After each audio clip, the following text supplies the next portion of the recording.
is another week. It is another day. This time today, I'm actually, we're doing things a little bit different, everybody. I'm coming in remote. I'm not even here. There's Jordan. Jordan popped up for a second there. The Easter egg. Oh, that's so funny. Welcome, everybody, back to another episode of the XoneBros. This is podcast number 363. As always, I am joined by the bros, the XoneBros. First and foremost, it's Mr. McSpicy. Oh, there's David. Let me review you real quick. There we go. There we go. Then there's Jordan the man. He's here in the hello. house. And last but not least, I am X1. Thank you very much, everybody, for joining us.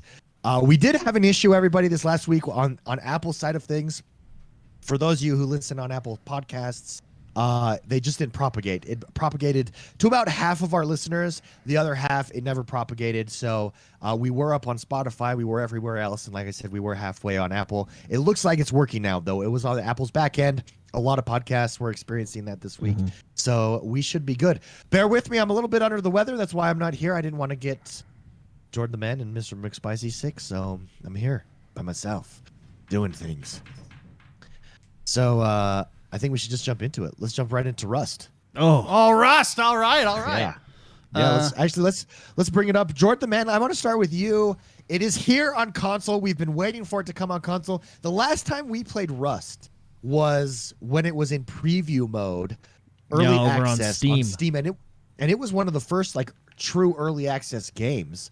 And it's completely different now. Jordan, tell me about your experience on Rust. One of the first successful early access games. So, but no, it's it's on console now. So it is the console edition. So it's kind of similar to when Minecraft came out on the console. So there's certain things in the console that are, or like there's certain things that are on the PC that may not be on the console right now. But actually, what I was surprised with is they have the community server tab. And it looks like you're going to be able to do some type of custom servers because those tabs are there. They're just grayed out right now. I don't know if that's just laziness of not taking it out of the menu because they were just like, whatever. Yeah, or the more likely scenario that it's coming. Yeah, that we'll eventually get those features as soon as they probably work out some stuff. What's really cool is right now Rust console version is cross-play with the other consoles. So if you're on Xbox, you can play with PlayStation players and vice versa. It's really cool. It is a Rust experience. It's not a watered-down experience. It's not a, light experience, if you will. It is the full Rust experience. And let me tell you this is a survival game. This is not a survival game for everybody because this, I think, is one of the hardest survival games to play, and that's what makes it fun. Well, you recognize how the world sucks as you play this game. Yeah. You feel like this would be a crappy place to live. It's ruthless. Yes. Yeah. Don't trust anybody that says they're friendly. Oh, no, not at all. Not at all.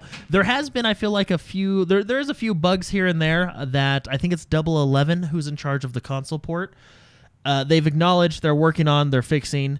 One bug I kept running into is, thank goodness, and I love that they did this on the console, and I wish more games would do this. They have a push-to-talk option, which I think is fantastic, because then you can talk with your friends, hit the push-to-talk, and say some maybe inappropriate things to the naked person running next to you. Well, because that's Rust. Yeah, and this works while you're in party chat, right? So I've to be honest, I've never got it to work in general so far. So like because I thought it wasn't working because I was in party chat, which would have been kind of like a bummer, because the idea of push to talk, like on the PC, for example, is us three can be in Discord, and then we can be in our private party, essentially, because that's what Discord is. And then when someone walks by or we see someone, we can hit that push to talk button, and it talks in game as well as, So I would assume it works in party. I haven't gotten it to work in party, and I haven't gotten it to work when I'm just playing by myself. It also might be because people just don't want to talk to me, but it doesn't feel like I'm saying anything. Well, you should see, isn't there a mic icon? Yeah. I turn it green. I assume green is on, and then there's a gray which is off. And I've talked on both, and no one's responded. Again, so this may actually not be a bug. People just might not want to be talking. It might just be console versus PC. Yeah, like people aren't. Where more people talk on PC maybe than on console. I don't know. So I don't know. I think it would be the opposite, though. Usually when I play games on console, someone has music blasting from their cell phone speaker. So I feel like that should be there. I think we're gonna create a YouTube video on our channel called Party Chat Etiquette. No, would be a great series. Just throwing that out there as an idea. Well, not even just party chat, just party. Internet chat etiquette. Well, Okay, so- we know it's possible to get it to work party chat and in a game at the same time because the game Hood has some problems that me and Jordan experienced. Yeah. Well, I don't know if there were problems or if it's just designed. No, that way. I think it's just. I think it was broken. Mm-hmm. I'll explain kind of the story real fast. We were playing a game. We're in party chat. We're playing. Our teammate is constantly complaining about the game, constantly complaining about the teammates, which we were his teammates. But he was going in 1 versus 4, complaining that we weren't there to help him. And Jordan just goes, I'm so sick of this guy. I'm just fed up. And he goes into the game chat. Yeah. And then he starts saying, well, why don't you just uninstall the game? If you don't like it, uninstall the game. Stop going in 1v4, and maybe we'll have a team there with you when you fight. Anyways, what's funny about that is after the game was over, the game doesn't disconnect you from the chat. So Jordan just starts talking about, this situation. Look at this guy. Look at this jerk. Look at this. And he goes, and I'm in both, so I can hear both, but Jordan can only hear. Yeah, because I supposedly on my screen I pulled out of the game. Pulled out of the game. But he's like, you know what's funny about that? That's how he started it out. And I heard the guy go, what's that? And then Jordan just is like, just goes into this tool bag. Once I started talking to this tool bag, he was a lot better. But people like that make me upset. Yeah. Well, I mean, it got to the point where I had to jump in and say, "Hey, man, just either uninstall it, just calm down." And you were even going, Microsoft has a 1-week return policy. Well, just return the game if you don't like it. Yeah, everything. Yeah, I said something and they had an excuse. Then I had an answer. The best part about that is Jordan thought he was just talking to me, but that guy could hear everything he said, and it was amazing. It is. It was so, what have you guys done? You guys are in the same server? Yeah, so you can pick a server. You can thank goodness they have a favorite server feature. There's a lot of survival games out there that don't have like a favorite server feature, which just means you favorite it and it goes to your favorite section so you can quickly find it again. Very glad that they have that. Yeah, there's a couple servers that I'm in.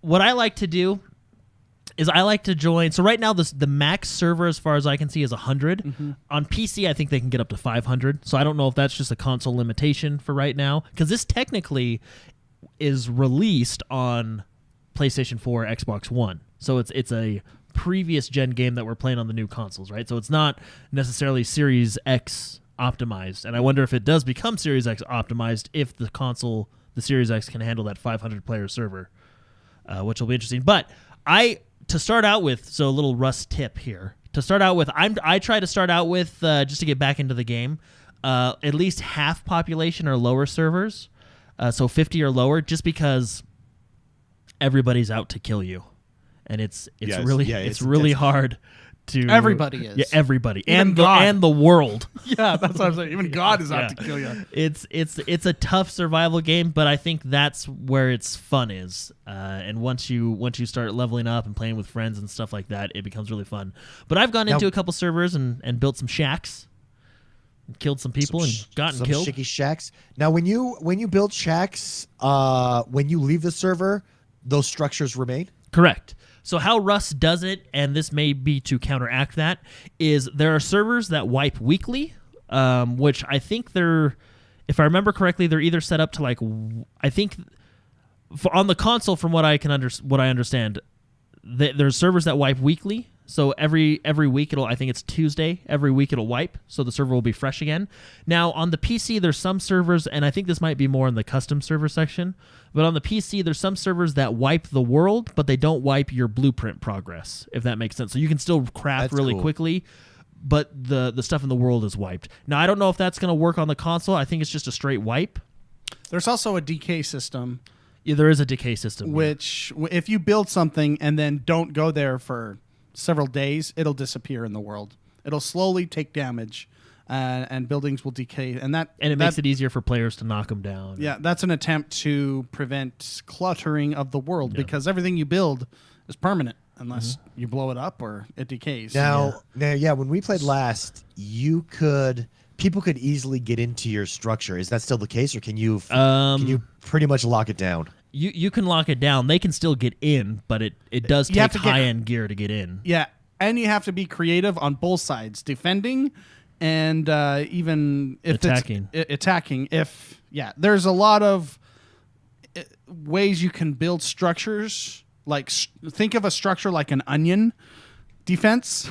Yeah. Every layer, there's another set of defenses, and that's how you generally keep your structures safe. You put pits in there. You make doors that don't go anywhere because then they'll spend all their explosives on the wrong door. See, like we're watching footage right here. See all these doors that this called person. The airlock. Yeah. Yes. There's several airlocks in the onion defense. So you can do that, and honestly, people do that, and then somebody just figures out a way to build a ramp or next to a tree, and then they just jump in from the roof. Yep. Right. So you can be creative either way. You just got to be smart and creative. Yeah. Now, when you log out with items, or when you log out, do you take items that are on your person with you, or do you have to leave them in the world? What happens is when you log out, your player essentially goes to sleep. So if you log out in the middle of nowhere.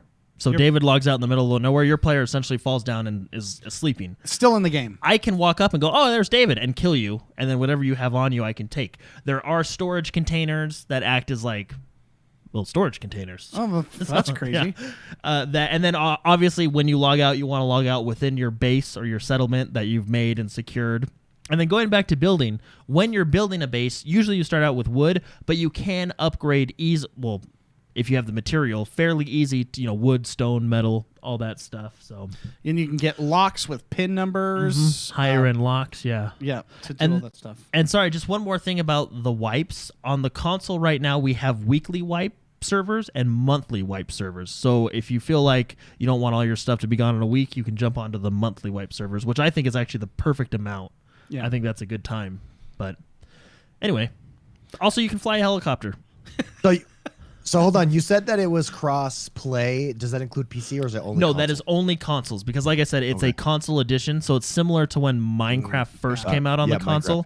Minecraft. It was like console specific. Since then, I mean, Minecraft has come out with, what is it, Bedrock edition that's now more unified. Yeah. But exactly. Right now it's a specific console edition, which is why I don't want people to think it's a watered down version or a light version because it's not. It is the full Rust experience, minus a few, I would say, I guess, benefits that the PC has right now. So for those who haven't played Rust McSpicy, do you recommend someone jump in and play Rust? What is all the fuss about? Is it that good or is it just a unique experience? I think so. I mean, I would watch some gameplay, figure it out if it's something you'd like. This is a game you can suck a lot of time into. It's extremely fun, extremely addictive. I think it's a game that rewards a lot of gameplay and rewards cheesy kind of gameplay, and just it's a survival game. It's like if the apocalypse happened, this is not. I don't think this is post-apocalyptic. Oh, I guess it is because there's radiation everywhere. You'd want to take the other guy's stuff, right? So that's what this game is about. It's somebody's out there chopping wood, making stuff, and then you are past that point. You want to go and just take all the stuff that this guy spent hours doing, and then you want those bodies on the ground. Yeah, we're watching gameplay. There's bodies everywhere, and it's great. It's fun. It's got a lot of combat. It's got a lot of things that you clench your butt with. You're like, oh, that was close. And you can be extremely creative in how you build your bases. A lot of tactics are just build where people aren't, hide it. Some tactics are just make the ultimate fortress. Some tactics, just are still someone else's who did all the work. It's this is one of the first games that popularized kind of the survival game. This game was out before Ark on PC. Yeah. And it's one of the best ones out there.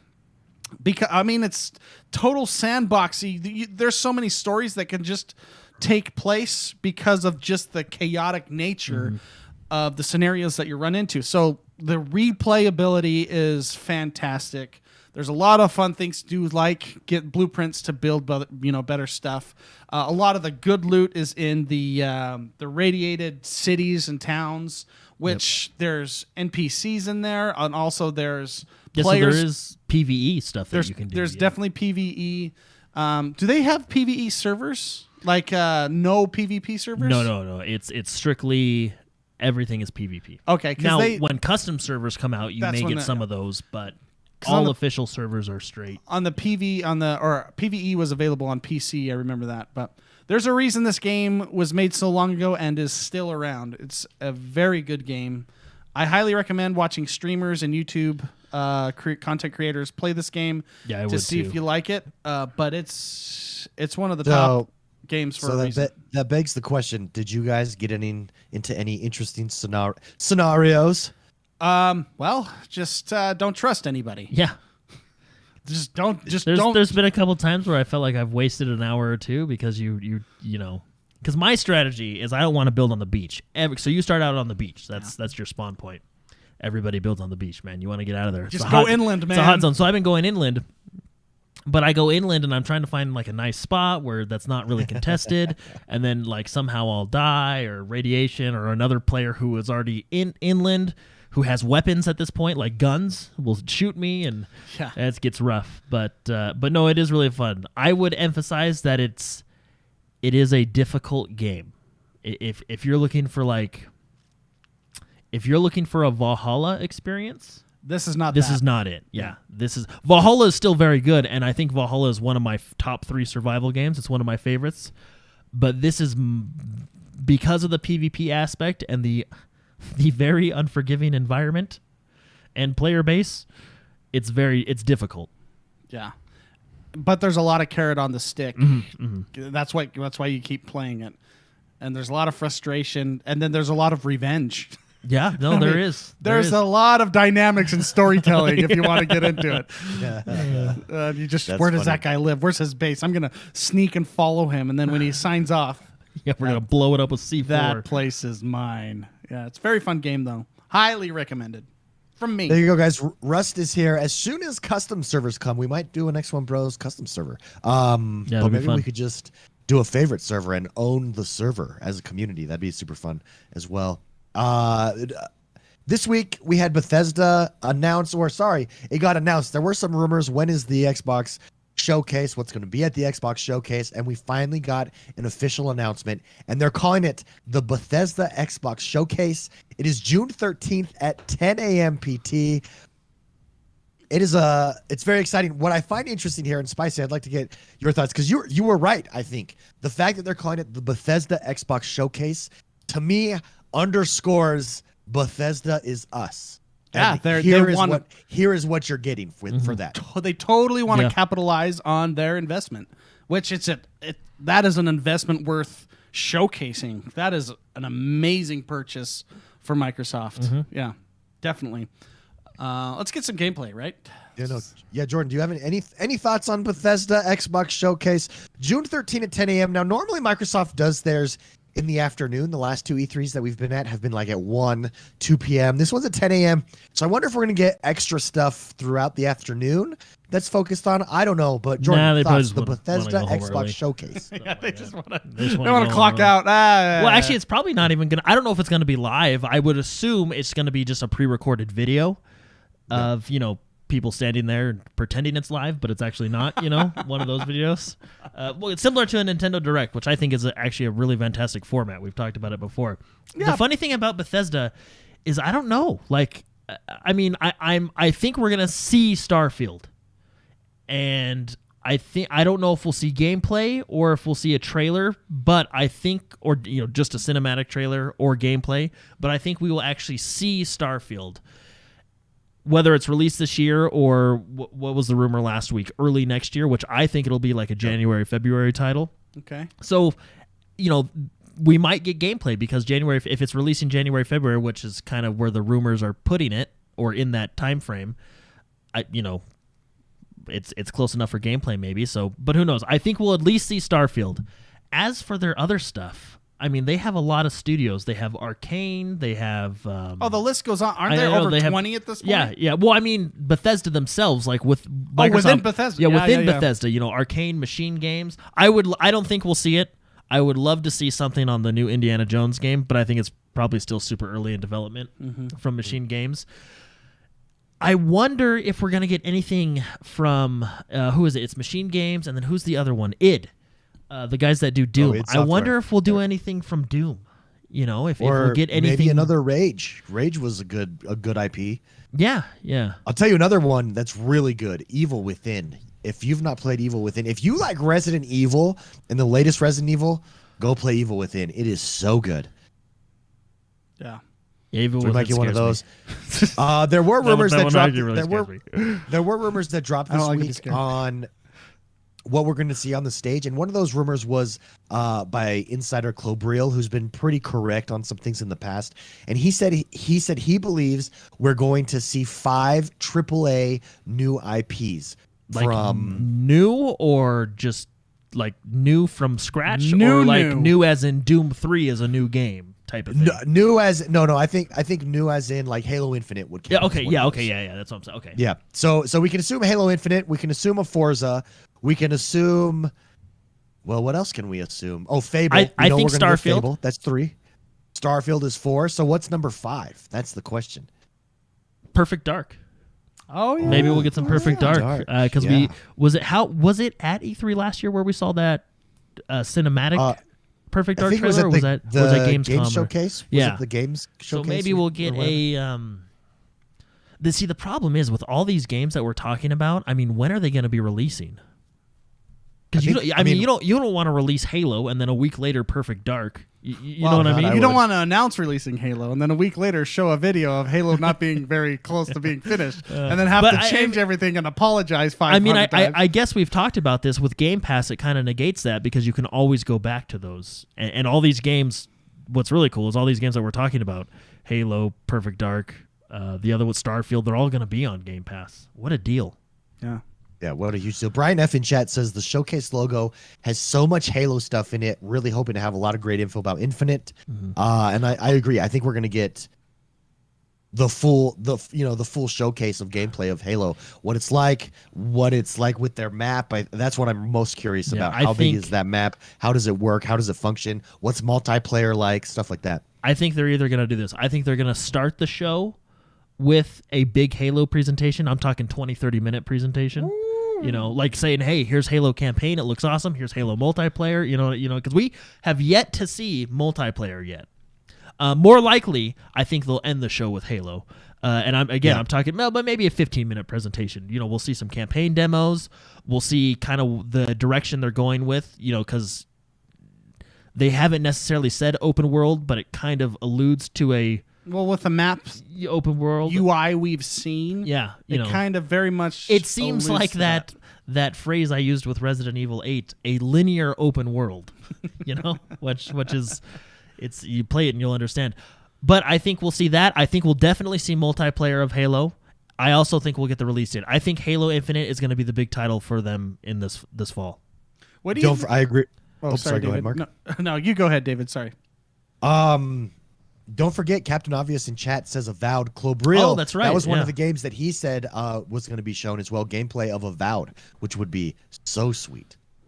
I'm curious to see what Halo decides to do as far as their answer to the Battle Royale. Remember, they were talking about Warzone 2.0. Warzone. They said Warzone 2.0. 2.0. That's how they're going to do it. The Warzone 2.0. Warzone 2.0 is their answer to large-scale combat. Now that'll get sales. Yeah, it will. I'm curious on what that entails, right? Because the concept behind Warzone was fun, but I preferred Arena and the other classic Halo. When Halo 5 came out, I was really excited for Warzone because it was new, it was fresh. I like it when developers do different ideas. Yeah. You know what I mean? And it's not taken away from the Arena, right? So it's not like they're replacing anything with it. Warzone isn't bad. And what Warzone is, it's a PvP, PvE game. So, like, for example, there's 2 teams and there's a boss, and if you kill the boss, you get so many points. If you kill team members, you get X amount of points. First one to a point limit wins, right? And then they had a firefight variant where it's just basically PvE co-ops. Anyway, it wasn't bad. It was fine, but it wasn't my favorite game mode, and I will be honest, I was a little let down by Warzone. And like Mark, I spent most of my time in the Arena, and I spent a lot of my time in Breakout because I thought that mode was really, really well done. That was, in my opinion, the shining star of Halo 5.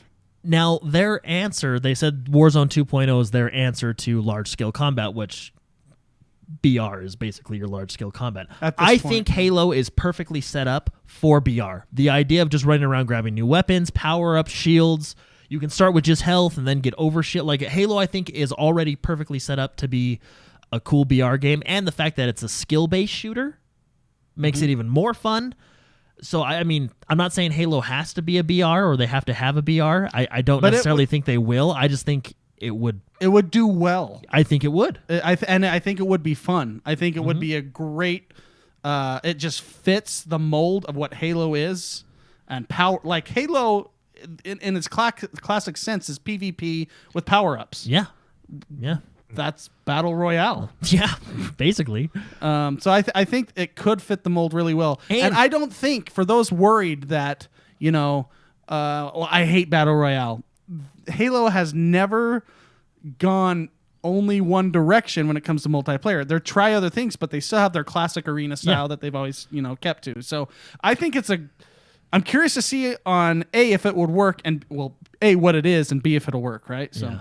And I'm not PvE/P, like PvEVP, however you want to say it. I don't think is a bad idea or anything like that. I just think it needs to be done very specifically for, I don't know, enjoyment for enjoyment. For I don't game for enjoyment, Jordan. For longevity, I guess. So, because it's a difficult game mode to nail perfectly. Yeah. You know? But of all the games that could do it, Halo could do it. Red versus Blue versus Covenant. Yeah. Yeah, Well, I mean, would be that's cool. But the Halo has done it, right? That essentially that is what Warzone is right now. But how often do I find myself playing Warzone opposed to Breakout? Yeah. So again, not saying Warzone's bad. It just, for me, didn't live up to the hype I personally had for it. Because when they announced it, I was super excited to try it out, and then it's not, like I said, I still play it. Do you think it was just outshone by Breakout? That's the thing. They made another mode or the so arena, good. or the general arena of Slayer, Yeah. I don't know. I mean, it's still popular. It's still on the playlist. You can find matches really quickly. Yeah. But it's just I don't know. So I'm curious what Warzone 2.0 is. And I'm really curious to see what their new slip space engine can handle, what it can do, Yeah. Yeah. Well, it's very exciting. Regardless, what we're gonna see, again, I think Spicy has been correct. They're really gonna highlight the studios they've purchased. The fact that it's called the Bethesda Xbox Showcase is huge. I mean, that says all you need to know right there about how they're planning to position themselves with this E3 presentation at Microsoft. Super exciting. Let's go. We had a bunch of trailers drop this week that we watched, and some of them look really tasty. Dragon Quest 12 and Dragon Quest 3. Let's talk about both of those real quick. Jordan, you're a big Dragon Quest guy. You enjoyed. Yeah, I like it. What was the one? What was the one? 7? No, 11. 11. 11, That was on which Game is just Pass, the new one. Yeah. So the Dragon Age 11 is on Game Pass right now. It's really good if you haven't played. If you like Final Fantasy style games, turn-based games, it's a really fun game. I suggest playing it. So Dragon Quest had their big event this week. I think it's was it? It's been like big boy. Yeah, it's been like 35 years of Dragon Quest or something like that. 28. It's their big anniversary event that they had this week. They announced 2 games, though they announced multiple things, but 2 games that I'm going to talk about now. The first one, very exciting, Dragon Age 3 Remaster. It's an HD, they call it the HD 2D Remaster. Now, what this game is it's Dragon Quest 3, but it's remastered and looks very... It has the art style of Octopath Traveler, which I think is a fantastic art style. Just watching the trailer right now that we have pulled up, it looks so good, them just walking through town. Mm-hmm. So good. What is it? What do they call that? Like isometric 3D or 2D? I don't know. Like 2.5D. 2.5 isometric bokeh D. Big D. Big D. Yeah. So really Emphasize cool. on the D, Yeah. Jordan.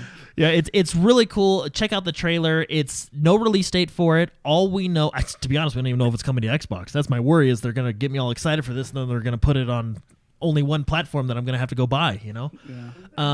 But they did say that they're aiming for a worldwide release, like a simultaneous worldwide release, which is good. And with all the other Dragon Quest games coming, like Dragon Quest 11, all coming to Game Pass and stuff, I lean towards, I think it'll come out for all platforms, which includes the Xbox. I hope so, because I think this will be great and a lot of fun.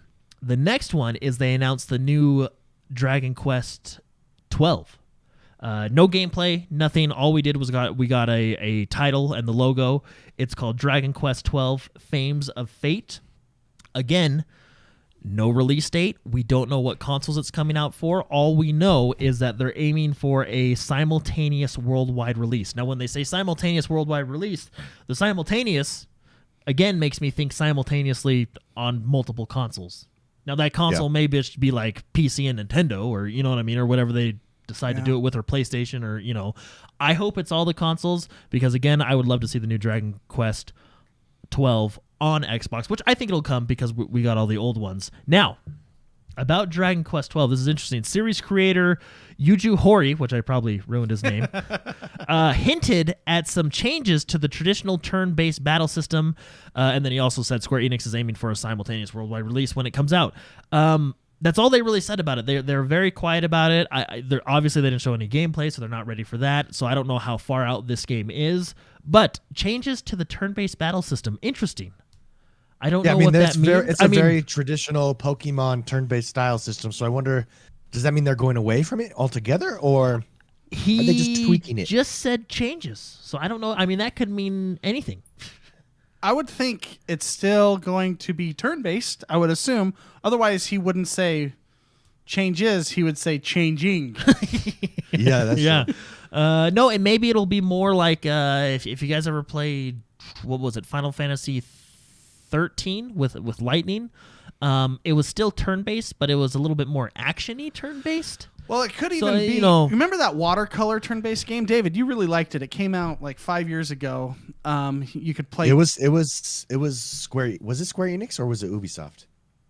I don't know, but like that. Oh, wasn't it called Brave with the girl, right? With the girl, yeah, that was Ubisoft. It was the girl, yeah, that was Ubisoft. But what you could do, it was still turn-based, but you could move your cursor around and speed up your timer. And your teammates can do it. It was 2-player if you wanted it to be 2-player. And what the mechanics were, you would like wiggle your mouse around, and then your timer going across till it's your timer could go faster. That changes. Do you get what I'm saying? Yeah. Because that's technically changes, but it's still turn-based. Technically, they could just change the UI, and he's not, he's not necessarily lying, But, okay. Well, it's interesting that he specifically said that, because I know with RPG games especially, I feel like there's a divide. I feel like there's a lot of people that really want that traditional turn-based, and there's a lot of people that really like the new action combat. So I think maybe they're trying to come to a happy medium to please both crowds, or they're just, I don't know, they're just making changes. But yeah. I thought that was interesting. So Dragon Quest 12, Fames of Fate, and Dragon Quest 3 also staying with our Japanese game developers. The Scarlet Nexus demo released this week. And if you guys haven't seen or heard of Scarlet Nexus, the best way I can describe it, and this may turn a lot of people off, but it turns me on, is anime Devil May Cry.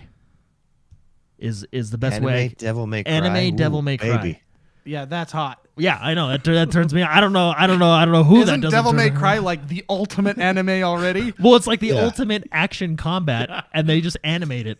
So the demo's really cool. I've not yet played it. I have downloaded it. It is available this week on Xbox. I believe you can play as the 2 characters in it. But it's very exciting, and the full game releases just next month on June 25th. It's gonna be fun. Like I said, anime Devil May Cry. How are you not That excited? sounds hot. That sounds so good. We do have the Chivalry 2 open beta. Jordan, are you gonna be jumping into that? That game is so dirty. It's so if good. you guys haven't seen the trailer for Chivalry 2, it's hand-to-hand combat, medieval time, but it is gruesome. When I was playing it a lot yesterday, when you're playing that game, so if you first start playing it, or if you first start watching someone play it, it feels very chaotic and like there's no organization. But there is a skill ceiling, like a skill there is skill and precision to the way you fight in combat, like the way you attack, the way you turn your character as you're attacking, the way you block, parry. What do they call it? The fancy word for blocking and then killing someone. Riposte. Repost. Repost. Yeah. I always read it as repost. Riposte. I think it's a French word. Yeah. But repost. The way you riposte, the way you. How do you explain it? The way you choreograph your attacks while going one-on-one with it's almost like it's not like this combat style, but it has that feel when you're one-on-one in PvP. It's like For Honor, where you're kind of reading, okay, what's he gonna do? How am I gonna counter him if I do this? It's a harder For Honor. So it's more difficult because For Honor, like you can see, it has like, even though they do have icons on this, For Honor kind of gave you hints. Yeah, as to where this you have to look and see like the opponent and react what to they're what the telegraphing. opponent, what the opponent is doing. To me, For Honor is team deathmatch. This is MMO warfare. this is brutal. Add brutal into that, stuff. David. I was playing yesterday, so this is sort of to kind of I was playing yesterday, and there was some guy running around. He only had one arm. And he was still going at it. And you're like, that guy, like, I didn't kill him because he had determination. Like, I was like, that guy he wants to win. It was really cool. But no, it can feel and look chaotic. And I'll be honest, and sometimes it is. And I think that's kind of the charm of the game. But when fighting in the PvP scenarios, we're watching a video right now and you can see this guy taking on 2 against 1 and he's doing really well. If you get good at combat, because I think combat is skill based, like you need to get good at it. You can do really well. And they have, what makes it fun is like Mark said, you have to watch what the enemy's doing. They can go for an overhead swing, a stab, a slash. They can throw their weapon at you. Yeah. if they want how to. does it work? Does your team have so many lives? Because, I mean, how many people are in a match with you? So it depends on what game mode you're playing. So I believe for console users, we have 2 game modes. We have a 32 player game mode and then a 64 player game mode. And the only game modes I've played right now are just objective based. I think there's a free for all, which is just like you said, free for all. But yeah, so I haven't played the free for all, but I've played the 32 player and the 64 player one. I don't think one is really better than the other. I think it just kind of depends on what you're in the mood for.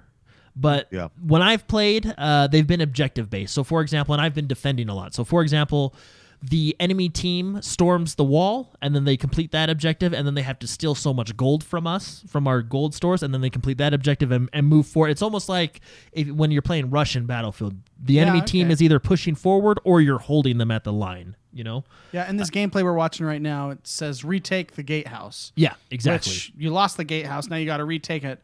And so it's like the tug of war, or can you push them back? So my team's never pushed them back.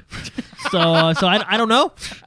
But I think it's either a defense or I don't know. Super interesting. But I lost every round, but it was a lot of fun. Why this game fascinates me is the fact that it is like kind of full-scale medieval combat simulator, like war simulator in first person. And I think that's very unique to this game. Yeah. I don't think you can get that anywhere else. You can click to third person, but I almost feel like in this game you're at a disadvantage in third person. Well, because your distance is important. It's not like it is no a distance game very where important. you can I don't know what's the word. It's easier to see distance. This is gonna sound crazy. When I was training for like combat, and like this is years ago. I used to when we would train, and we would train for fighting somebody with a sword versus other weapons. You visually have to distance yourself further with their reach. So if you want to run away, or if you want to, you just got to gauge how far they can attack with a sword. I know this is sounding stupid, like I'm wearing, American flag pants. You want to take roundhouse kick wearing these bad boys. But the first person view is much more important to visualize how far you can reach them and how far they can reach you. and you can do levels of danger. Is he within the sword reach? Then I have to be very careful. Whereas, third person, you can't see that as much, which is interesting because that's why I think this game this game is unique in the fact that you don't get that with other games as much. Like, it's chaos. We're watching chaos unfold on screen with this gameplay. By the way, this guy's doing really but look good. how good he is. So it looks chaotic, but he's fighting organized chaos. He's totally three. It was 4 people. 4 of them finally got him down. But it's really, I think this is extremely fun because it's unique. And I think Is there archers in this game? Are you able to play an archer That is class? actually the class I've been playing, and let me tell you, there is friendly Satisfying. fire in this game. So if you run up, and it goes all ways. If you run up with a big greatsword, and like let's say David, you're fighting someone, and Mark goes, "I'm coming to help," and you swing wide with a greatsword, you'll hit your team too, and you actually get minus points for hitting your team. So what was funny about being an archer, which I really enjoyed the archer, it was a lot of fun. He's weaker. Like if you get hit by a sword, you're gone. But the advantage is distance, right? I can attack from a bigger distance. But there's times when I was aiming at someone, and then like a player ran in the way, and it would hit my player, and I'd get minus points, and you feel bad. That is hilarious. But no, it's really cool. It's a really good game. How often do you think that happened in the 1200s? A lot. That sucks. So Have you seen Braveheart? He says volley on them, but we'll hit our own. We'll hit theirs too. that's right. That was But reality, man. again, I think it'll start coming down to map knowledge more because I actually followed another archer around. This guy knew what he was doing. He knew all the gatehouses to get on top, and now we're looking down, which gave us a huge advantage because if we have the high ground looking down at people, we're just wailing on them, and it's great. Yeah. What's really cool and why I actually think they probably have the third person mode is you can customize your soldiers. So there's 4 classes right now, and you can customize them. When you level up, you get gold, and then you can go in and you can buy like a rusty knife, a hunter's knife. So like your weapons can look a little different, which, in first person, you're going to see your weapons a lot. You can change your armor and look and stuff like that. And you can fully change your character. Oh yeah. For those he took his head. Yeah, for those he took his head. For those of you that don't know. He threw that. Yeah. So we're watching a video. You can cut off someone's head, pick it up, and then throw it at another person if you want. Like, it's a very intense game. Oh my gosh. They do. That's medieval. That's medieval teabagging. Yeah. Yeah. Medieval teabag. Yeah. So they have goodness. different voice actors for your voice lines, and the voices are hilarious. Like you can get like the commoner voice, and he just like is scared and doesn't know what's going on. You can get like the knight's voice. It's really cool. They actually have a lot of customization, which I think is fun. And if you want to see what you want your character to look cool, Yeah. Yeah, no, absolutely. Nate93 in chat dropped a super chat for $5. Thank you very much, Nate93. He says, "Why is Spicy trained to kill a man with a sword?" Question mark. I got my secrets. Yeah. Why are you not? There's a whole backstory that I can get into, but I'll tell you after the show. No, I did just some training with stuff like this. So. But for everybody, stuff like medieval combat, just in case. But for everybody, the beta's going from May 27th to June 1st. You do not have to do anything to get into the beta. This is an open beta. You can just go download it. On Xbox, it's about 11 gigs, so it's not very big. And then the full release is on June 8th. So if you want to know if you want to buy this game or not, I would jump into the beta this weekend and give it a try. Yeah. Now we do have Dying Light, Stay Human trailer that dropped as well. We can talk about that, but honestly, what we really want to talk about is Far Cry 6. So okay, let's get into that. So yeah, Dying Light comes out in December. That's what we'll say. Go. Dying Light 2. And it does look pretty cool. Watch the trailer. But Far Cry 6. Oh. Far Cry 6. Can I start here? We watched the trailer before the show together, the 3 of us. There's actually 2 trailers. And I think Spicy said it best. It looks so beautiful. Like this is a next generation Far Cry, built for the Series X, built for the PlayStation 5. And you can tell it looks cool. To me, it looks like they're mixing Far Cry, and Far Cry has always kind of been tongue-in-cheek with the way you do stuff. I mean, you could turn a bicycle into a plane in past Far Cries, stuff like that, and go around the islands. But it looks like Just Cause mixed with Far Cry. They went more that route. I mean, there's a scene where the girl has a rocket pack on her. She's wearing a backpack, and she fires she launches like 40 mortars at a group of soldiers, and just super cool. There's a CD disc gun that plays. Yeah. And I know what you're thinking as you're listening. You're like, this is not serious. This is not Far Cry. Oh, No, it's serious. Go watch it. It's Far Cry. It's cool. It's beautiful. This trailer's awesome. It looks like a good time. They did a lot of, so like for going back to the backpacks, that's like one of the new features. You can get backpacks that have, let's just call them special abilities or ultimate abilities. One of them is a mortar strike. Another one's where you jump up in the air and it's like a jetpack that flames everybody around you. So it's, and we're probably not even seeing all of them, right? So it's a cool new feature. The guns, they had a system for it and they called it, but I forget the name, but it's basically like you're in this revolution and you need to use every piece of scrap metal you can find, and that's why they have these unique guns. Like you're putting car engines on Gatling guns to make them shoot and stuff like this. So I'm excited for like the craft, for lack of a better words, we're going to call it their version of a crafting system. To customize some of these weapons and see what you can do. I mean, I think one of the weapons you have to use sardine cans. Yeah. Well, I think one of my favorite things about Far Cry is the carrot on the stick when it comes to crafting. They've done it in all their games. I want to have more arrows, for example, in Far Cry Primal. I want to have better arrows. I want to have an animal companion, and you gradually upgrade that, and you find the materials to craft something that will better your character. And I think this is showcasing the next evolution of what Far Cry does with their crafting system, which I want to see more. I don't know too much about it, but Far Cry has always done a good job as far as how I've enjoyed the game, the carrot on the stick, and making your character super strong. Yeah. Well, this Far Cry, they say, has the biggest roster of weapons, which I think is clocking in at like 40 something. I don't know the final number, but it's 40 something. But super. Well, and the CD, super cool. Sorry, I've interrupted you. When David talked about the CD, it's hilarious. It's playing the Macarena, and it shoots compact discs out of it. And so I think it's a silent weapon. That's the vibe I got from it. If you listen to it, if you watch the trailer, listen to it, it shoots the Macarena, and when you shoot a disc, it stutters. And then when you reload, it stops playing.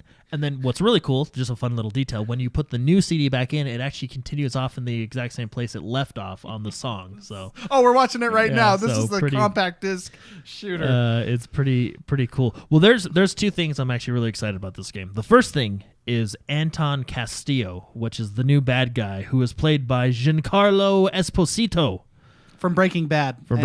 Better Call Saul. Extremely one of my favorite actors on that series. When he looks good in the trailer. He has this calm, terrifying aspect about him. Oh, yeah. I think Far Cry could not have chosen a better actor to be the bad guy. We were talking about this before the show when we were watching these trailers. Far Cry has, if there was a list of the top 10 bad guys in any pop culture video game, or I would say even movies, Far Cry has 5 of those. Yeah. Yeah, really. Soon to be 6. Yeah. I think Far Cry, they know how to make a bad guy. Yeah. They know how to make them terrifying. They know how to make them interesting, relatable. I think they could not have gotten a better actor, and he's terrifying, man. He is, and that's actually really exciting. Did you know there's an Easter egg on? Was it Far Cry 4? You know when that's the one that takes place up in the snow-capped mountains. Yeah, yeah. Did you know that you can beat the game within like 3 minutes by just sitting there, by just not doing what? Yeah. And then he comes back and goes, "Oh." Yeah, it's actually really cool. It's one of the greatest Easter eggs in any video game. So, anyways, that's super exciting to have him as a main antagonist. The second thing I'm most excited for is the capital city in this area. So this takes place on the tropical nation of Yara, which is loosely Cuba, based on Cuba. Right? Yeah. Yeah.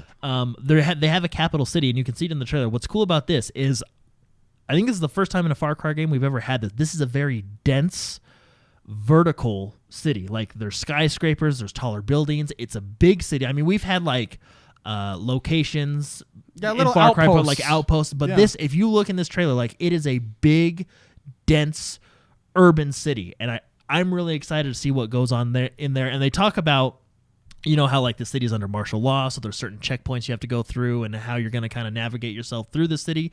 But very, very cool. I'm excited for that part as well. And this is one of the most. I said this before the show when we were watching it too. This is one of the prettiest games I've ever seen. Yeah, it looks really good. I am excited to see what they do with it. Look at the details of the car. Yeah. I love seeing. We just watched how you could customize your vehicles, and then the person gets into a vehicle that you just created, and there's a hat, and the detail on the speedometer and this old like 55 Cadillac. Yeah. I don't know what that was. Beautiful game. Well, guaranteed they're gonna have a next gen optimization, right? Because this game, I think it's coming out on like the last generation Xbox One, but the place to play is gonna be on the Series X. I'm calling it now. Yeah. They're gonna have a good next gen version of it. So. Extremely good looking game. Like, look at the detail we're looking at. Like, really cool, yeah. Well, just the gun models. And the gun models, what I've been noticing is the character animations look superb. I am actually extremely happy that gaming is at a place where where it is. It looks gorgeous. What's so cool is like this scene that we're watching here. She's talking to a guardsman, and you can see like the expression, like subtle, nuanced expressions on character models' faces is cool. And you can totally see attitude in the animation. Well, and so correct me if I'm wrong. So I played Far Cry 4 and 5. I did play 3. 3's the cell phone guy, right? Yeah. This is a good That was phone. on like in like the islands of the Bahamas or something. So what's really interesting about this one specifically, so Far Cry 5 is the most recent in my memory, but in this game, it seems like your character that you play as, there's a lot of cutscenes with your character, whereas before it was, if I remember correctly, Far Cry I played forever. Far Cry 5 I played when it first came out, beat it fairly quickly, and then moved on. But if I remember correctly, in Far Cry 5 you still did cutscenes, but it was mostly from that first person perspective. Kind of like Resident Evil does. Like, I don't ever feel like I saw my character. Whereas in this one, it feels like there's a lot of story-driven cutscenes with your character. Where we are you talking about? So we're in the perspective, or we're as a viewer behind like the fourth wall? Yeah, when you go into a cutscene, like it pulls out, and like there's a cutscene with your character. I gotcha. Like at the beginning of the game, or the trailer that we just saw, where your character walks up and is talking to the guy at the bar. You know what I mean? You're not in first person in that. That may just be for the trailer, but it feels like there's a lot more. I would say story-driven cutscenes in this one. That even in this one, like look at all this. Yeah, this is gameplay. You're seeing a lot of your character. So, and it is also to mention, you can choose your character. So at the beginning of the game, you play as Danny. You can either choose to be, I think it's male and female. It's similar to Assassin's Creed. You can choose which character you play. So it'll be interesting to go back and do different playthroughs to see if you get different dialogue with different characters. Both characters are fully voice acted, which is really cool. So yeah, I think this trailer showcased the female protagonist, right? Yeah. All the trailers are showcasing Danny, the female version, but there are screenshots of Danny, the male version. She looks badass. Well. Yeah, she's hot. I'll be honest. I think I'll play her. I think she seems cool. Yeah, she looks awesome. And the little puppy at the end looked awesome. Yeah, pets. You're going to have pets in this You're going to have little wheelchair pets. And then, of course, the release date is October 7th. So it did get delayed quite a bit, but I think it's worth it. It's looking really good. Is that a dangerous time to release a game? Or do you think they're just right before? This game probably not, because you're single-player focused. Whereas the other games that come out in that area are more multiplayer focused, like Call of Duty, stuff like that. Yeah. Okay. Regardless, if you have not seen it, if you haven't checked it out, just go look up Far Cry 6 trailers, the ones that dropped this week. It'll get you hyped for the game. Super, super cool. And that brings us to the last segment of our show, the segment where we take your questions. We've got a couple questions this week. Let's start with, in fact, let's just take two of these. Let's take Happy Mail's first. Happy Mail writes in and says, "Okay, boys. With Call of Duty Warzone's new patch, 80s action heroes," he says, "I've never been so happy to pay for a virtual John McClane skin. What 80s action hero would you like to see next? Mine would either be the Predator or Marty McFly. Marty McFly would be hilarious and awesome." But let's start with Marty Spicy. McFly. Wait, Are we limited to action? What was that question? Is it action? There's some action in Back to the Future. I guess yeah. He punches Biff in the shop. Yeah, he does. And then the car chase scene, all that yeah, stuff. that's right. Yeah. And he skateboards off. Yeah. Oh man, there are so many characters. 80s, in my opinion, whether you like it or not, has some of the most awkwardly fantastic characters in movies. Oh yeah. So, I mean, you can, I mean, are we including sci-fi? I mean, let's take like your 80s. in between episode 5 and 6, Luke Skywalker. Can I grab that? That's 82-ish, 1982 to 85. Somewhere in there. Yeah. Can I have Luke Skywalker be? No, I don't think you could do sci-fi, but you could do action. What just about this? 80s movies. What about about this? Harrison Ford in Indiana Jones? Not Yeah. in Indiana Jones. No, in Blade Runner. Hey. Can I yeah. get Blade Runner in there? Yeah, you could do Blade Runner, I think. Okay, how about Gary this? Busey. That's the winner right there. What about this? I don't know if this is 80s, but what about Arnold Schwarzenegger, Conan, and then Red Sonja? Like those, because Yeah. they were. I mean, that was. I don't know if that was 80s, but they was were. 70s. They That were. was close. They yeah. were there to fight. Red Sonja go- and Conan. Arnold Schwarzenegger, Conan, and Red Sonja. I go Danny LaRusso, the Karate Kid. Okay, let's dial this into 80s action. Okay, 80s Rambo. action. Yeah. Rambo 1, where he like gets discriminated against in the small town and then hides in the cave and kills everybody. Shave him dry. Yeah, Rambo 1. That's First Blood. Heck yeah, First Blood. Rambo 1. Yeah, shave him dry. You do You First could, Blood. you could go Patrick Swayze Roadhouse. Oh, no. yeah. What about Rocky? Oh yeah. Rocky versus the Yeah, you Russian. could go Rocky. Rocky 4. Yeah. Absolutely. That's in my Not TV movie Rocky. Yeah, Rocky. Rocky 4 when the gloves meet each other and they blow up. That's Wait, one of I've got to go Jean-Claude Van Damme, Bloodsport. That's mine. okay, yeah, that's awesome. Yeah. Did you ever see? Oh, it was done by Laser Unicorns. That's the producer. It was made like 10 years ago. Oh, I gotta search for it. Chat help me out, but it's like the most 80s action movie spoof I've ever seen in my life. You know what I'm talking about? When he's like fighting like Nazis. He's fighting Nazis and arcades. Oh yeah, Yeah. he's Come got alive. He's basically like a hardcore karate kid. Yeah, I want that guy in my game. That's who I would play as. Yeah, that's the one where they call in Thor and all that. Yeah, that was I a can't remember the name of that, but Great question. Thank you very much, Happy Mail. That is fun. That's super fun that Call of Duty is doing that, and I think character skins like that really make battle royales. So, well, do you know how JJ? Sorry, go Sarah ahead. David. Do you know how cool it'd be to have John McCain skin and then Hans, and so John McCain can John McCain or John McClane, you mean? John McClane. Yeah. Sorry. What? John McCain was a congressman. No, yeah. John McClane or a senator. Oh my gosh. You know, maybe we should. Yeah. You know what? What if we had Congress? Congress BR. What if we had senators and UN ambassadors. that would be awesome. Oh man. John Gosh. McClane, yeah. But have John McClane and then Hans, have the main protagonist and antagonist of 80s movies. And apparently congressman. That would be amazing. Yeah, Congress BR or something like that, you know. It's Mint says, Kung Fury. Did you already say Kung that? Fury, Sorry. that was the name Kung of it, Fury. yeah. Thank you very much. It's meant Kung Fury, one of the greatest spoofs of action movies of all time. Brian F says it's all about the 80s teen movies. I would do, what's the one where Michael J. Fox becomes a werewolf? Teen Wolf. Teen Wolf. Teen yeah, Wolf yeah. would be cool. Before he goes to high school as a wolf. Chad seriously wants that John McCain skin.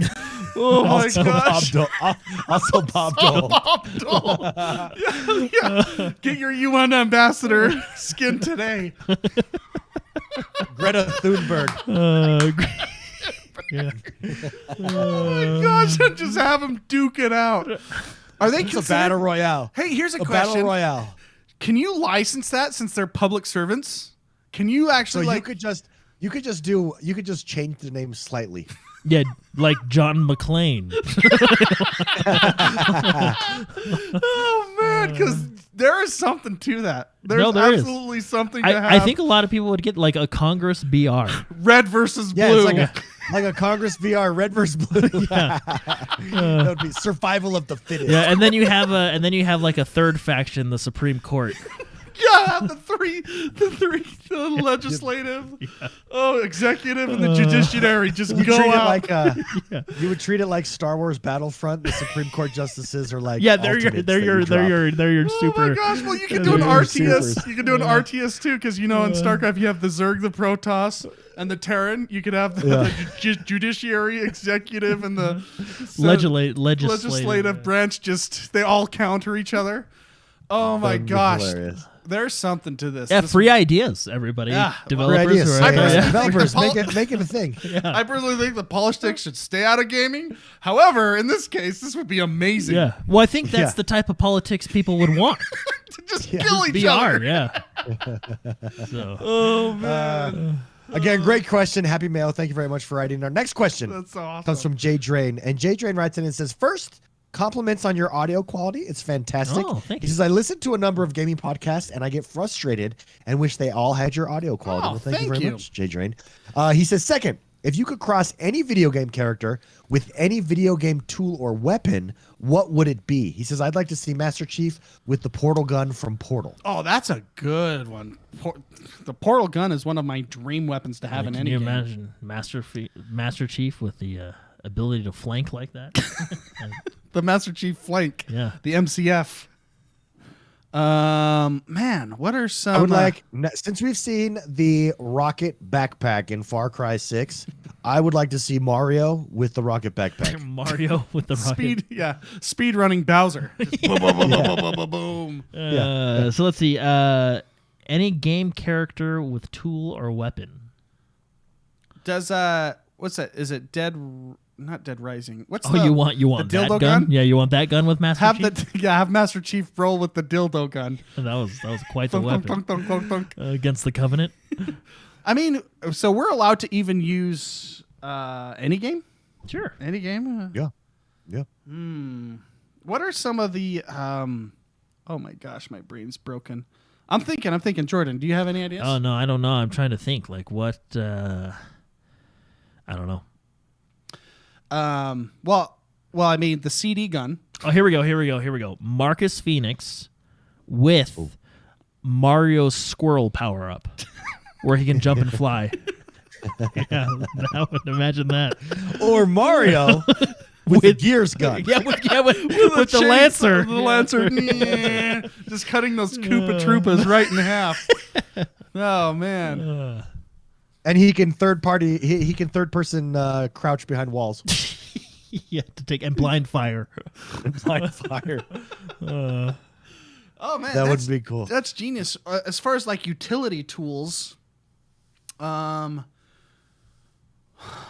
mean, Okay, go for it. I'm thinking of one more from like a gameplay standpoint. So I would take any character or any game with Apex's ping system. Oh yeah. Oh yeah. Yeah. I mean, remember when we went from Apex to Tarkov and we were trying, Yeah, we're like, why can't trying I to ping each other? What is accidentally throwing Yeah. grenades? Anytime I get to talk about that, I think that's one of the best features that was ever put in a game. Yeah. I totally agree. Yeah, great question, Jay Drain. Thank you very much for writing in, and thank you very much for the kind words. It's Mint writes in and says, "Hey, bros, console exclusives seem to be becoming more prevalent to drive console sales, and it can be great news for console users. But my question is, what Xbox exclusive would you trade for an exclusive from another platform?" He says, "I would swap Forza for Spider-Man on PlayStation." That's actually a good interesting choice one. because we can still have the Horizon franchise. It's a loophole. Hey, it's a Yeah. sneaky. It's Mint. It's a loophole. Not very nice. I do want to keep Forza, but I do. I would do Ori and the Blind Forest straight across for Animal Crossing. Oh, okay. Oh yeah, Animal Crossing would be a good one. I would do Fable for God of War. The new God of Wars, yeah. Yeah. Well, because we haven't had a Fable in forever, so I don't care at this point. Yeah. We haven't seen the new one yet, so we don't know. Jordan, how about you? Oh man, that's all right. Here we go. How about I'm just gonna pick a game exclusive that I've picked the least. Battletoads for. I don't know. There's a lot of good ones out there. Battletoads for. Think of any Nintendo IP for Zelda. Yeah. For Battletoads. For I don't think that's a straight trade though. No, I think that's for not- Breath of the that's not, Wild, no. you got to add like 4 or 5 into there. Yeah. No, yeah, that's not equal. What would Would be a you good trade one? I mean, Zelda I for really wait. Here we go. Would you ever trade Zelda for Master Chief? No. I would just buy both. Zelda for Halo, I mean. Okay. I don't think I can. But those are two very good. You're making Would it you hard. trade Zelda for Gears? No. See, I think I would trade Zelda for Gears. This is okay, Jordan. Think of it this way: you can't play the one you trade for. Yeah, see, that's what's hard about it because I like Gears I know. and I like Halo and I like Zelda.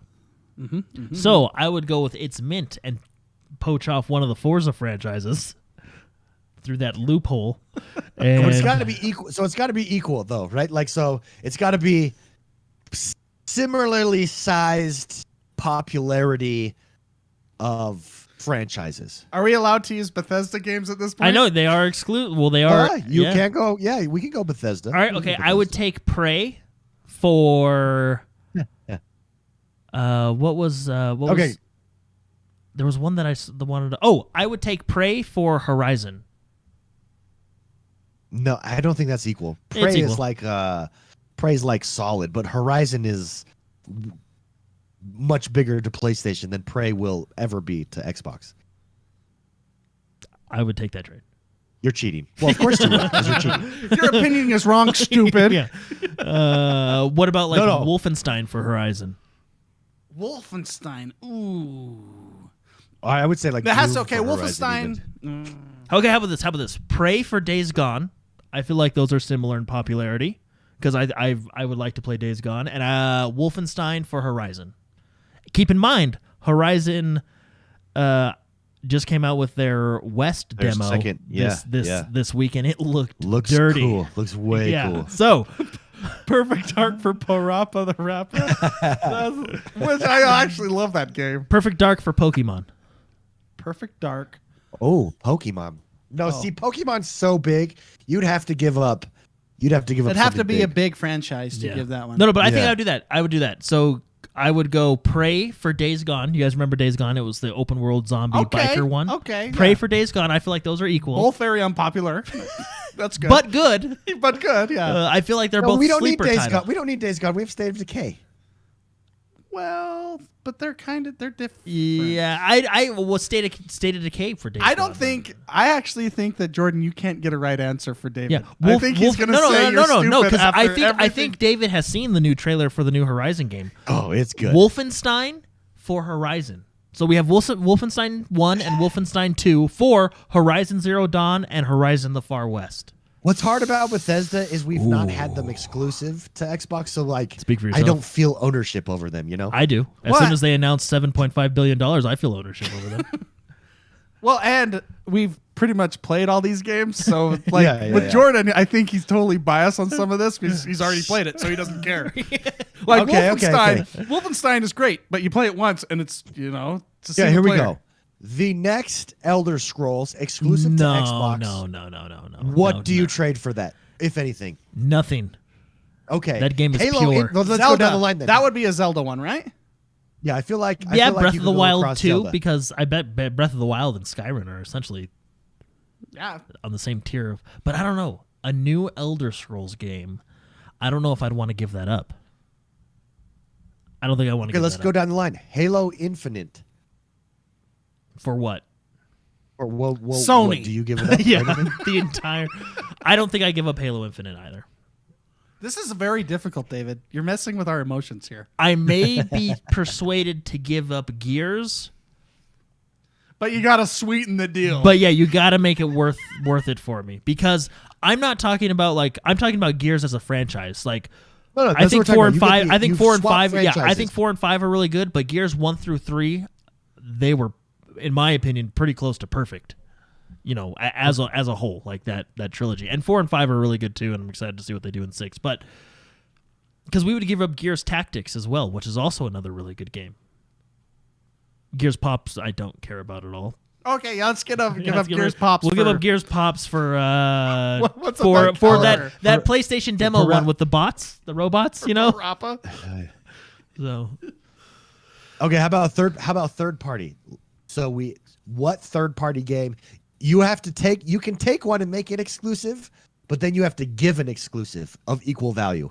Wait, what? You have to. So for instance, The if rules you are getting take- more and more complex. Okay. No, yeah. Okay, So I got for one. instance, go ahead. Let's see. I would take the Battlefield franchise exclusive. Okay, and then what do you give up? I would give up. I'm trying to think like first person, because I wouldn't give up Halo. And then there's Gears of War, which I think is comparable. What else do we got? But it doesn't have to be. No, it doesn't Oh, have it to doesn't be have to be that? exclusive. You could give up a third party. Oh, You're another giving up a third game party to get a goes- third party? Okay. Yeah. Okay, I will take the Battlefield franchise. I will give up the Battlefield franchise.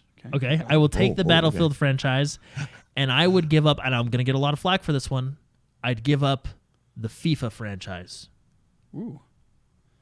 Oh, yeah. I don't care about sports games. I'm with you on that one. But see, no, I'd keep Madden and I'd keep MLB, because MLB is now on the... No, I would give.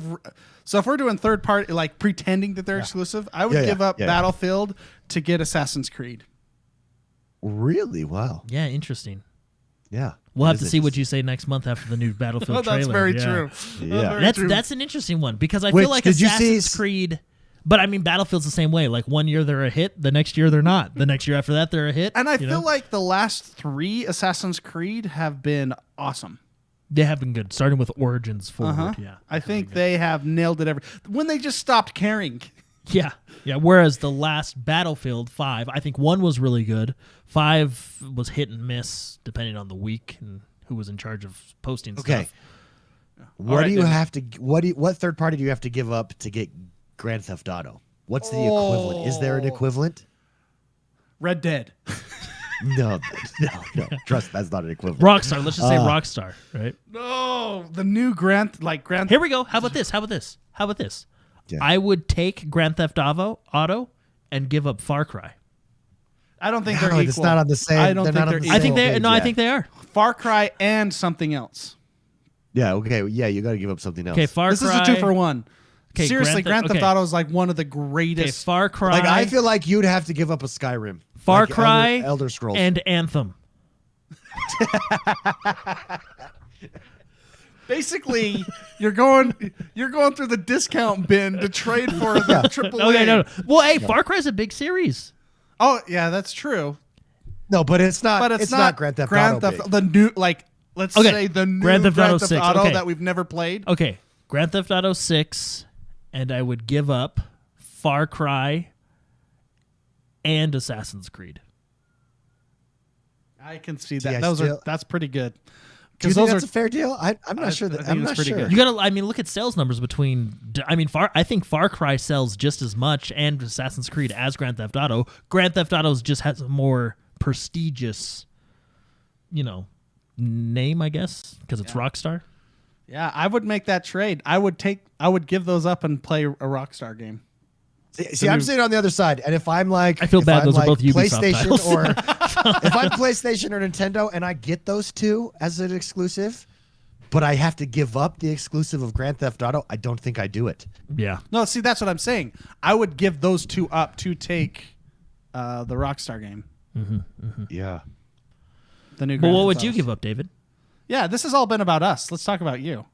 For a third party or first party? I told you already. I'd Yeah, no, grab I want Animal Crossing, to get baby. to get Grand Theft Auto, or let's just say Red Dead Redemption 3 or whatever the next one of that is, right? To get Rockstar, what would you give up? No, you got to go game. So Okay, let's Grand say Theft Auto 6. the new Grand Theft Auto 6, which will one day come out, I hope. At will. Yeah. They have all their people on it. Like everybody's on that one. Yeah. That Rockstar has available. Well, yeah, because they merged everything. Well, they develop it because the way they developed Red Dead Redemption 2 is the new way they're going to develop their games, which is all studios. They're all punching in at the same time, Anyway. going for that. Yeah, what would you I do? would take Grand Theft Auto 6 and I'd give up Call of Duty. Interesting. Because Call of I Duty think does that's- have like I think a following. I think that's an equivalent trade. I think Okay. they're on the same. I think they're on the same sphere. I also think think they're my trade top was- in their was genres. equivalent. What's that? I mean, I also think my trade was equivalent, but No, yeah. No, what, David? Or David, you're dumb. That's stupid. That's not an equal trade. uh, Yeah, I think you got to go top tier like that for top tier. well, no. If you look at numbers, I don't think Assassin's Creed and Far Cry are as high as Call of Duty, but I don't think they're as big a gap as you would think. Because you got to, I mean, 'cause- Far Cry and Assassin's Creed are high-end AAA titles that. No, because you got to think if you're on the other end of that deal, you're not making that deal. But if you're on the other end of the deal of we got to give up Rockstar, but we get Call of Duty, That's a big deal. that seems fair. Yeah. But just by sheer audience. Yeah. And Rockstar, I mean, they're But that the has last sheer 12 audience. years they've been on the top 5 list for one game. You know, Hey, so- there you go. In chat, Dieter Pinklich said Fusion Frenzy for WarioWare. Done. Hey, Done. Great that was qu- a really good question. Yeah, that's a good question. That's a Infinite, hard one, Thank you too. That very is, much. man. Yeah, absolutely. It's a thinker. Yes, it's a thinker. Excuse me. We have one more. Let's do psychotics question. right. He says, "Hey, Broheems." He says, "I'm so excited for next weekend and meeting you all." That's right. He's going to Vegas, baby. My question this week is simple. And is he coming to Utah? He's coming to Utah as well. I'm seeing more and more about Sony fanboys jumping ship and saying Xbox is a better console. Does this surprise you, or was this expected / intended by Microsoft to get more people in their ecosystem? Thanks for all you do, and see you soon. Well, I know. I think PR-wise, Sony has had a rough week. Because didn't the whole like biomutant resolution thing come out, which wasn't so good? Then there was the court case where Sony is holding back like they're charging developers to do crossplay, and that's who's holding back crossplay. Like I know PR-wise they haven't had a good few weeks. I think the reason that people are and I don't think they're jumping ship. I think what you're seeing is people who own a PlayStation Also picking up an Xbox. also picking up an Xbox. And I think the reason is Microsoft's value with Game Pass. I mean, every third-party title is on there. Why would you not have a Series S with a Game Pass and be playing all your third-party titles there if you're a PlayStation fan? I think it is a strategy of Xbox. I think it's the power of first mover advantage. Being first in, doing this, having years to set up not just a library of games, but then have a reputation and a brand that is Game Pass before anybody else does it, long before anybody else does it. I mean, think about Steam. Everybody's trying to copy Steam with like their summer discounts, and Steam, because they were first in, still is considered the best place for PC gamers to purchase their games. It's actually kind of funny. Some people will not buy a game if it's not on Steam. Mm-hmm. It actually, I mean, I'm not against those kind of people, but it actually like blows my mind. Well, You and know, like- what's interesting is probably 95% of my Steam library I've never played. Yeah, because they're all like summer sales. They're all summer sale games. yeah. Which But I that's own the every Grand Theft Auto game ever. Even Yeah, the but ones that I can't play anymore. my illustration of Steam is just to say that they branded them. They were No, first yeah, in, yeah. so they were able to build that brand. And I think Xbox is doing the same thing with Game Pass. Yeah. And you've got to be careful about letting your competition own that marketplace. And I'll be honest, Xbox has been getting a lot of good PR lately with the like the rumors of certain games being held back because of contractual agreements with like consoles and stuff. Whereas like the Xbox can run it higher, but they can't because it's not what I mean. Didn't that happen with Resident Evil? Or Yeah. something like that. Like they're saying, oh, No, it could have it been. was- No, well, you're right. It wasn't Resident Evil. It There was a another game. There was what was it where it was like, oh, Xbox can run it higher, but they're not going to because of. Yeah, so the developer, the story behind that is the developer came out and said in a tweet, now I can't remember what it is, but we can look it up later, came out in a tweet and said unfortunately, the PS5 will be only running this at this variable rate. Sorry. And then one of the responses was, "Oh, it sounds like Microsoft paid their checks this month." And then they responded with, "I wish," right? And it was the hardware just couldn't handle that game at full 4K, whereas the PlayStation 5 needs to upscale it, so it's going to run at like 1440 and tried to upscale it with a lower frame rate, something like that. Whereas on the Xbox, it was like native or something. It was like native that? Yeah. 4K. So the hardware of the Xbox is showcasing pretty good. Yeah. And that's part of the whole Sony having a bad week. What I think is happening, and I mean, I don't think it's necessary. I think David's is the ultimate reason why I think the ecosystem of Xbox is at a high point right now. But remember when the consoles first came out and like when you got these third-party games, Sony was kind of pulling ahead, like, oh, the frame rate's really it's more stable here, it's this and that. I feel like in the last couple weeks to a month, that's almost been turning around. We've been getting these newer games that are showing, I'm not saying like a night and day difference, but are showing better performances on Xbox, which is helping. I mean, it's a good look for them, right? Yeah, PR definitely doesn't hurt. Yeah. PR is leaning towards Xbox right now, yeah. which Xbox has had a drought ever since their first initial Xbox One E3. Well, and it makes sense because remember, Xbox says that they're trying to work with the devs. They're trying to make their dev kits a lot more user friendly. They're trying to do all this, and I think we're starting to get to that point where they're doing that. That was the praise to Sony, is their dev kits and their how you make games on their platform was so streamlined and very user friendly to the developers, right? So at launch, so I think we're getting to that point where with Xbox where the developers are starting to get into that. Yeah, what would they're you say? figuring out the hardware, exactly, the just experience and yeah. Well, and that's we've talked about this before. For years, I actually think this is ever since Phil Spencer joined and became their head. Xbox, I feel like he went through on the whiteboard and said, okay, why are we not in first place? And write down the list and just start. Every time we fix this, check it off the list. Yeah. And I think over time, things have been lining up and things have been going over that. And this is one of those cases.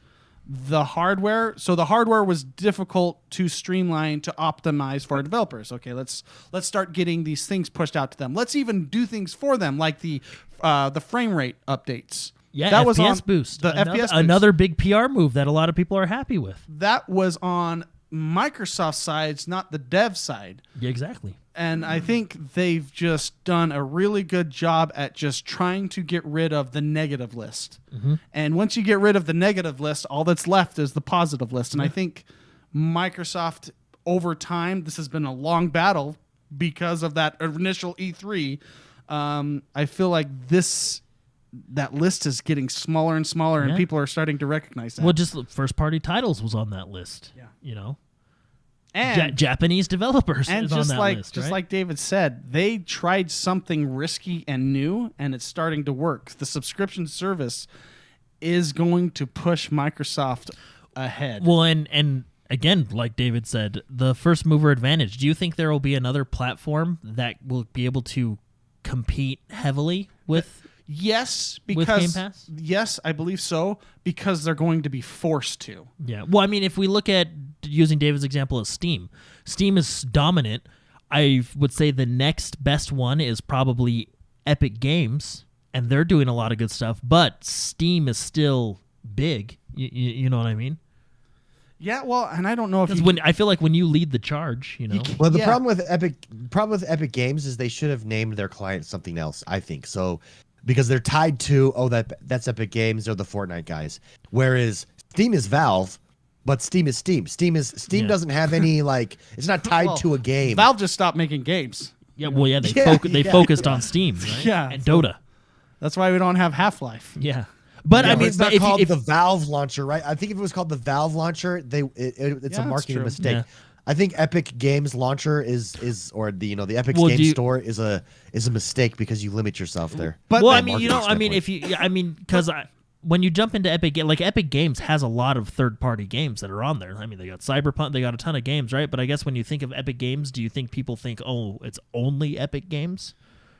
I mean, No, that is kind of what David's saying. But at the same time, if they named it something else, do you think it would have had as much clout? I mean, you're Epic Games. If you put a ton of money behind it, why not? I mean, anything named can it have clout Origin. with money. Yeah, that's true. So But that's what I'm saying. Like, Epic had a brand, and that's probably why they used that as the name, the Epic Games launcher, because instantly you could recognize, oh, these people are established. It's not some crazy Russian site that where I'm buying my games from. Yeah, Well, for instance, I think Epic owns Unreal. I think you could have called the Unreal games, or you know what? I think you could have tied it to Unreal, and it would have a broader appeal. yeah. I mean, you can get Unreal through Epic Games Launcher. That's right there. It's on the. Well, and I'll tell you this: what Epic Games does, I think they do it the best. Those free games that they give out, like what was it, Battlefront 2, a couple weeks legit. ago. I mean, Yeah, they're they're real big good. games, and I mean, Battlefront 2 is a EA owned game that now Epic Games gave away for free for the Didn't for they the give weekend. away Also- Grand Theft Auto 5? I think they did. I have Grand Theft Auto 5 on the PC now because I have it. I got it through Epic Games. I also think what Epic Games Store does really well is it looks better. It looks so much better than Steam. It is clean. Like it's organized, it's clean, Yeah. and you know I like sex appeal. We do. We definitely do. So It's a great question. Thank you very much, Psychotic, for writing in. That does us for this week, everybody. Next week I will be in studio. he's sick. I'm sick. Actually, Yeah, you are buddy. here. Remember, I'm scratching your back right Yeah, now. there- oh, There we go. There we go. Guys, we are doing videos that drop over on YouTube.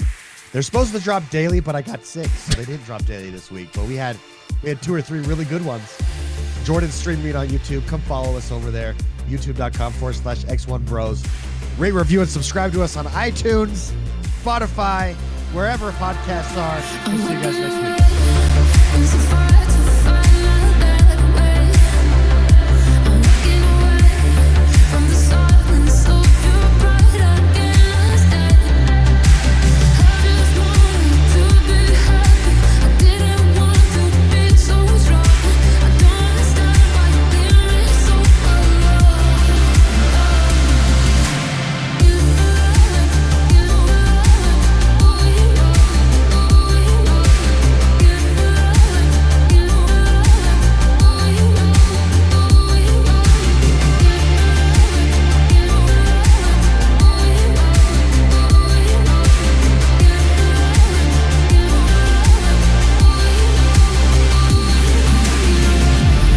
Trying so hard to find my good days. I'm walking away from the heart of this world. I'm too afraid to fall in love and feel alright. To fall in love and do it all. I was survived with a broken heart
Yeah. So everybody, we're not going to do a post show today. David's sick, but we're very, very grateful you guys were here. We will see you. Don't forget that Jordan streams on.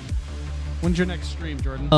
Wednesday. I don't know what we're playing, but we're gonna play something, and then maybe we can do some bonus streams throughout the week because there's a lot of cool games coming out. Cool. But sorry, no post show. This happens sometimes, but we love you. Thanks for all the support. Take care of yourselves. Enjoy gaming. We love you. Bye.